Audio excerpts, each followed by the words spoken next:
All right. That was the countdown to when we're going to start, I guess. What'd you come up with? Let's see. Go ahead, Anya. What do you want to start with? Land and some sort of food. Land and some sort of food. Am I still frozen? There we go. All right. Yeah. An atmosphere. What does that mean?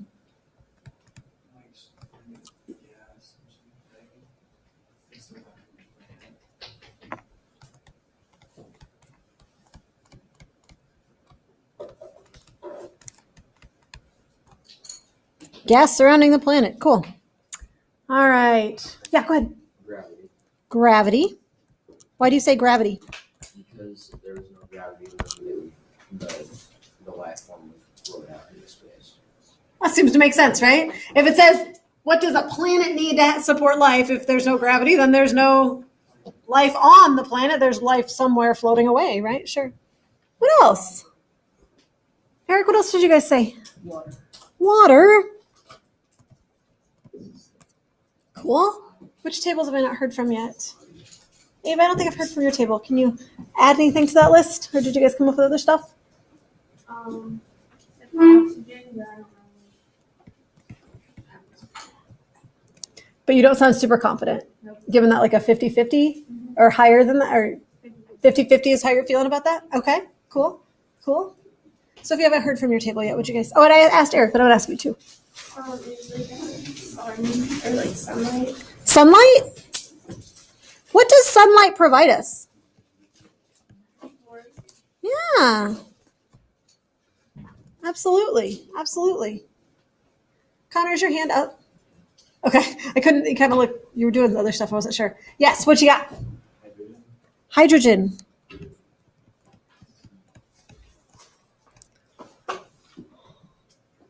What else? Anything else you have on your list?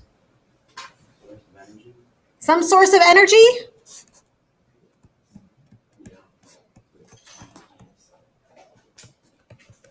Cool. Other things that you've got, friends? So I have a question for you. When I first looked at this question, and when I hear what you're saying, I wonder, what kind of life are you thinking of generally? I heard two things, but I couldn't really hear them. What did you say? Organisms. What do you mean by that? What is an organism? It's like humans that these little tiny Okay. Like little bacteria and little like prokaryotic blah blah blah, something fancy bio words. Okay. What were you gonna say? I said any type of form of life. Any type of form of life, yeah. So when I first read this question, and maybe this was not true of your brains and your like instinct when answering this question. When I first wanted to answer this question, I started thinking of what humans need, right? What do humans need? They need land, they need food, they need all of these things for sure. And when Ava was like, I'm not sure about this whole you said oxygen, right? That was yours? Like, I don't know for sure. Do humans need oxygen? And do large other organisms, generally the ones that we're familiar with that live on Earth? Absolutely. Does that mean that all life forms need it though? Not necessarily. That's the kind of funny, tricky part, right? Is that we are only familiar with the organisms that live where? Here, that's all we know. Does that mean that that's the only kind? Not so much. But are there any of these that are absolutely true for any single organism, like anything that we would call living? What things? What's that? Definitely an atom. Why do you say? I don't know. Okay. I think so in some ways we think that, right? Like absolutely. But and this is kind of this is not really hitting at what you're saying, but anything that lives on land needs to have something to breathe or respirate, right? Like we think about that. But what about, well, let me ask it this way. Does all life on Earth live on land? Fish, right? And any of that sea life, right? Do they need an atmosphere? Yes, sort of. They need oxygen still. The things on our life are, you're not wrong, right? But I think that we have to be really, like, to think kind of outside the box. Do they need the atmosphere in the exact same way that we think of it? Maybe not. But they do need some sort of cycle to get the nutrients. Oh, we had that on here, didn't we? Food, I guess. They need to get nutrients so that their bodies can do what they do, right? Grow and live and all that sort of thing. Yeah.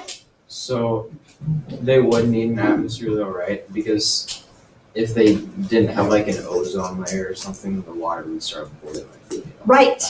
Yes. Yeah. Well, and so that's kind of my point, right? Is that do they need it? Yes. Do they need it directly like we need it? Because my guess is that most of us, when we thought of that, we're thinking of like animals breathing in air. Are you with me there? Yeah. So we just have to kind of think about it in a big picture and how things are related. This is what we're going to talk about in this unit, is this kind of idea. Do forms of life, no matter what kind they are, require the planet to have gravity? Yes. No. It's a planet. Does every planet have gravity? It's not there. We talked about this a long time ago. Last year, so long ago. Gravity is a force. Write this down because this is important, friends. Gravity is a force between any two what? Do you remember? Two objects that have what?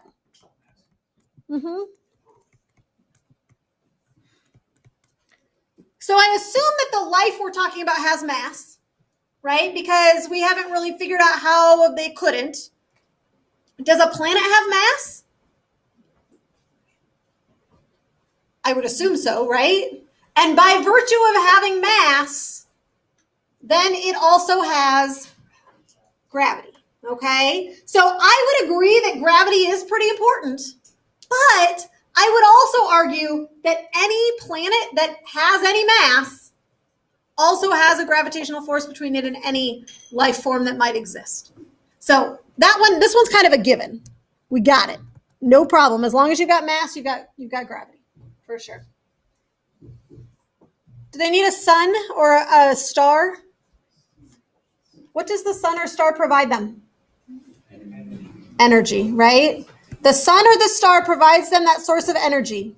Without our star, we'd be toast. We talked about that a while ago. We talked about how important that sun is to us. So any planet surrounding any star then will be okay, yeah? We'll have life on it. How many planets do we have that circle the sun? 8, right? Yeah, we could sing the song. I'm not going to sing it right now for you, but we sang it last night at my house. Yeah. We have 8 planets. How many of them have life that we know? One, depending on which sources you read, maybe Mars, we're not positive. But not all 8, right? So there's something special about where we are relative to the sun, right? I don't know if you remember right before winter break. The day before winter break, we were doing a lot of things. I had a video up, though, that you may have kind of sunk into your brain kind of in the background. They were talking about looking for life on other planets. Specifically looking for life on planets not orbiting our sun. So extrasolar planets, right? Planets that are circling different stars. And were they looking for life on any star or on any planet surrounding those, or orbiting those stars? Probably not. I don't know. I didn't watch the video. No, because they have to find them. They have to be at the just right point. Okay? I love this. I just have to share this with you because I think it's funny. They absolutely need a source of energy, and that usually comes from a star. But I want you to think back for just a moment to a story that you probably heard at some point when you were a little kid about a little girl who breaks into a house, and somehow we think it's okay. It's a house that belongs to 3 bears. Do you remember this? Right? Yeah, and she's like, I'm just going to walk into this house, and that's okay. And we all still celebrate her, which is ridiculous. I've been listening to this story with my kids, and I'm like, this is kind of bad. Like, why do we think this is okay that this little girl just walks into somebody's house? Like, what is that? But anyway, you remember this story, don't you? She walks into the house and there are 3 bowls of porridge. Yeah? How many of them are okay for her? 1, because 1 is just right. The other one is too hot and too cold, right? Yeah. And so because of that, we're looking for planets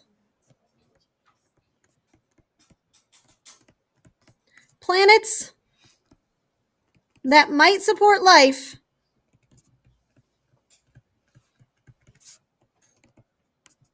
exist in what the astrophysicists, like legitimately ridiculously smart people, call this place that we look for planets in the Goldilocks zone. They legitimately call it that. I think it's hilarious.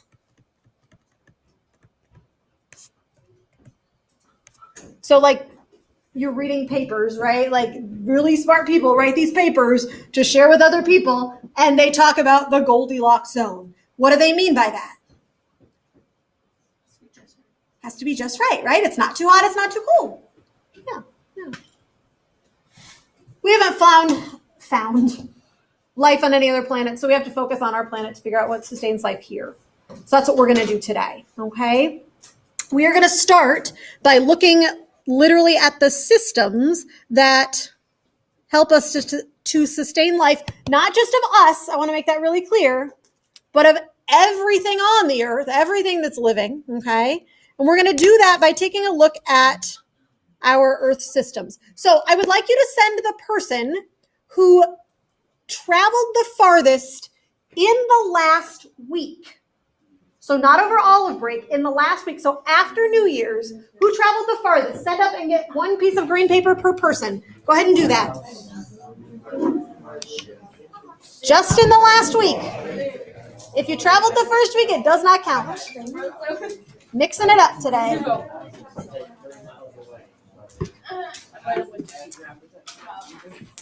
You went to Cedar Rapids? I want to go to Cedar Rapids. I don't know about that. Maybe. I was thinking about, I don't think I went really anywhere. No. You do not need big paper. Just 1 piece, 1 green paper per person. That's it. 1 green paper per person right now. Sorry. I thought I said that, but maybe I didn't say it clearly. So put the big white paper away. 1 green paper per person. There we go.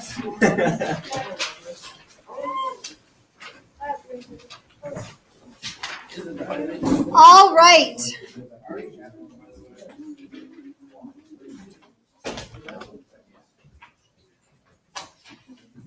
So we're going to take a look at this quickly. I don't know if you remember, if you recall, very early on in our time together, maybe in Unit 1, maybe it was Unit 2, I can't remember, we made some fantastic posters about the electromagnetic spectrum, right? Different parts of the electromagnetic spectrum. They're still up for the rest of today, and then they'll be gone because we're going to be making some new posters today about the systems and the spheres of our Earth.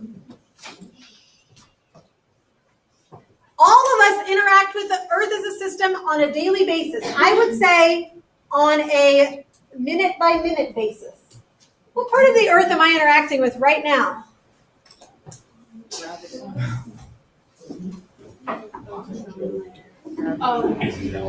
Humans. Atmosphere. I am interacting with humans. That is true. So that is true. I am breathing very deeply, and I don't have to even breathe deep. That was just to kind of give you a hint, right? Absolutely. Even if I don't have to deal with any of you, right? Even over winter break, if I just sat myself in a room and just sat there all by myself, I'm still not removing myself from the Earth system. You gotta breathe, friends. Okay.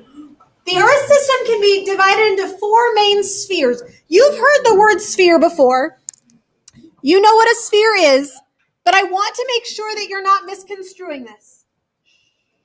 A sphere, we know, is all of the points equidistant from a point in 3 dimensions, right? It's like a ball or a, I don't know. That's what I always think of, okay? But the thing that I want you to know is that it's not spheres like little nested spheres, one inside the other. We're not doing gobstopper design today, okay? What we're doing is just talking about 4 different things. They just call them spheres.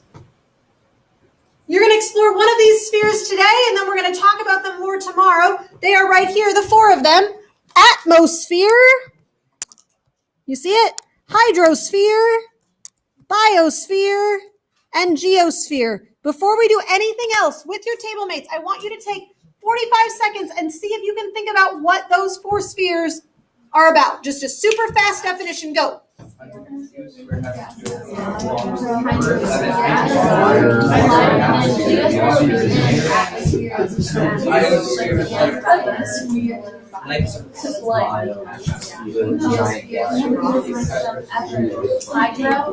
No. Hands on your own papers, please.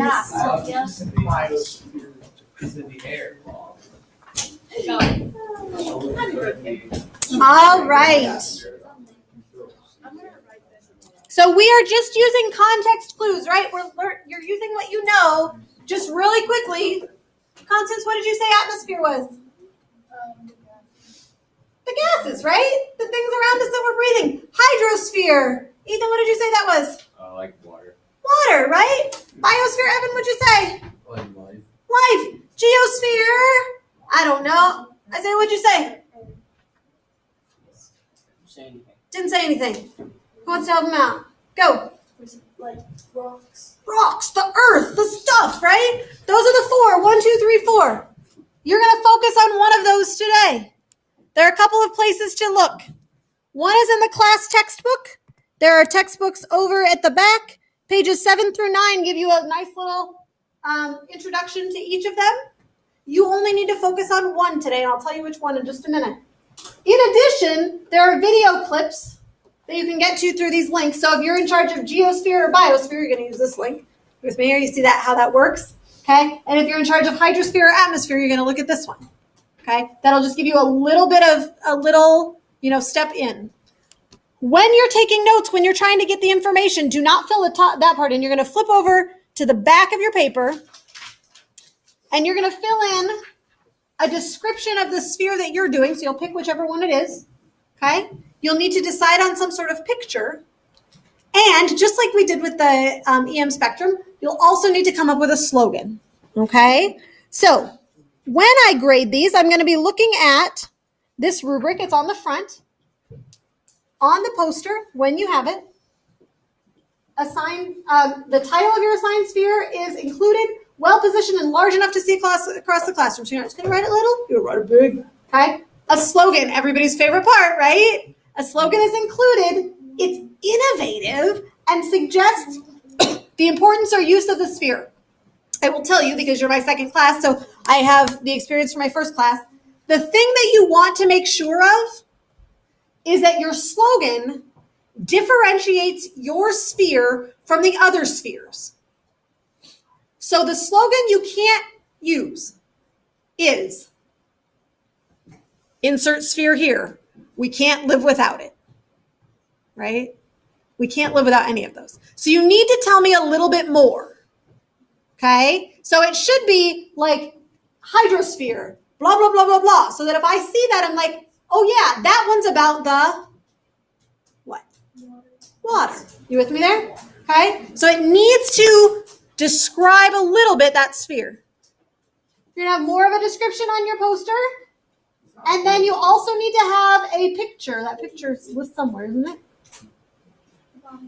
Bottom. Oh yeah, design, detail, and picture. Yes. Design is neat in appearance. It uses space effectively. It's colorful. You've got markers. You've got colored pencils. Those big pieces of paper are for you when you're ready to do your poster, okay? You've got some time to work, and then you'll have some time to draw and design today. I will also give you 10 minutes tomorrow to finish, but I would strongly recommend that you start working on your poster in class today, okay? We're going to number off to get our groups today, so you need to listen carefully, and then after we number off, then I'll assign you which sphere you're doing. Is that making sense to everybody? Okay. So let me click this quick.